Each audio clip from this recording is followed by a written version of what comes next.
Welcome to 108 news Telugu. బులెటిన్ల ముందుగా headlines.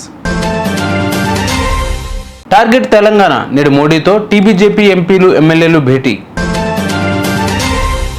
Congress senior నేత కారుపై గుర్తు తెలియని దుండగుల దాడి. డయాఫ్రమ్ వాల్ ప్లాట్ఫామ్ పనుల ప్రారంభం. డబుల్ బెడ్రూమ్ ఇళ్లలో సౌకర్యాల కల్పనకు ప్రభుత్వం 196 కోట్ల రిలీజ్. వివాదంలో Bigg Boss fame Priyanka, Bigg Boss ప్రియాంకపై భక్తుల ఆగ్రహం. తెలంగాణ బీజేపీ ఎంపీలు ఎమ్మెల్యేలు ఇవాళ ప్రధాని మోదీతో ఢిల్లీలో భేటీ కానున్నారు. ఎన్నికల్లో గెలిచిన తర్వాత వీరంతా ప్రధానిని కలవడం ఇదే తొలిసారి.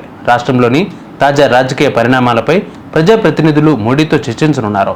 అలాగే మోడీతో డిప్యూటీ సీఎం పవన్ కళ్యాణ్ నేడు భేటీ కానున్నారు. రాష్ట్రానికి సంబంధించిన పలు సమస్యలపై ఆయనతో చర్చించనున్నారు పవన్ కళ్యాణ్. ముఖ్యంగా జల్ జీవన్ మిషన్ పథకంలో రాష్ట్రానికి రావాల్సిన నిధులు స్కీము పొడిగించాలని ప్రధానిని కోరనున్నారు. తర్వాత పలువురు కేంద్ర మంత్రులతోనూ ఆయన సమావేశం కానున్నారు. భవిష్యత్తు కార్యాచరణపై ఆయన వారికి దిశానిర్దేశం చేసే అవకాశం ఉంది. కాంగ్రెస్ పార్టీ సీనియర్ నేత మాజీ మంత్రి హనుమంతరావు విహెచ్ కారుపై గుర్తు తెలియని దుండగులు దాడి చేశారు. తెల్లవారుజామున 4 గంటల సమయంలో గుర్తు తెలియని వాహనంతో తన కారును ఢీకొట్టినట్లు విహెచ్ తెలిపారు. అనంతరం దాడి చేసిన వ్యక్తులు పారిపోయినట్లు ఆయన వెల్లడించారు. తనపై ఇలా దాడి జరగడం ఇది రెండవసారి అంటూ ఆవేదన వ్యక్తం చేశారు విహెచ్. పోలవరం ప్రాజెక్టులో కీలకమైన డయాఫ్రమ్ వాల్ ప్లాట్ఫామ్ పనులు నిన్న ప్రారంభమయ్యాయి. వచ్చే జనవరిలో డయాఫ్రమ్ వాల్ నిర్మాణం చేపట్టనున్న నేపథ్యంలో ముందస్తుగా దీన్ని నిర్మిస్తున్నారు. ఎగువ దిగువ కాఫర్ డ్యాంలకు మధ్య పాత డయాఫ్రమ్ వాల్కు సమీపంలో ఉన్న దీనిని కడుతున్నారు. డయాఫ్రమ్ వాల్ వెడల్పు 1.5 మీటర్లు ఉంటుంది. దీన్ని ప్లాస్టిక్ కాంక్రీట్తో నిర్మించనున్నారు.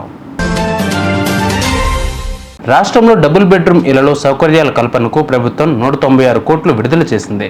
ఇళ్ల నిర్మాణం పూర్తయినా తాగునీరు, విద్యుత్, డ్రైనేజీ వంటి వసతుల కొరత ఉంది. ఈ విషయమై స్థానిక నాయకుల నుంచి వస్తున్న విజ్ఞప్తులతో ప్రభుత్వం నిధులు విడుదల చేసింది.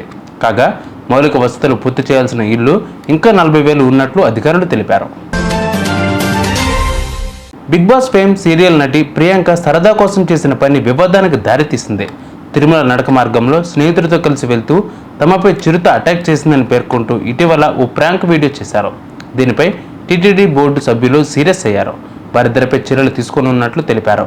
భక్తులను కలవరానికి గురి చేసేలా ఉందని విమర్శలు వెల్లువెత్తడంతో ఈ వీడియోను తొలగించారు. చూసారు ఇవాళ బులెటిన్ అప్డేట్స్. మరిన్ని అప్డేట్స్తో మళ్ళీ ముందుకు వస్తాను. అందరికీ కీప్ వాచింగ్ 108 న్యూస్ తెలుగు.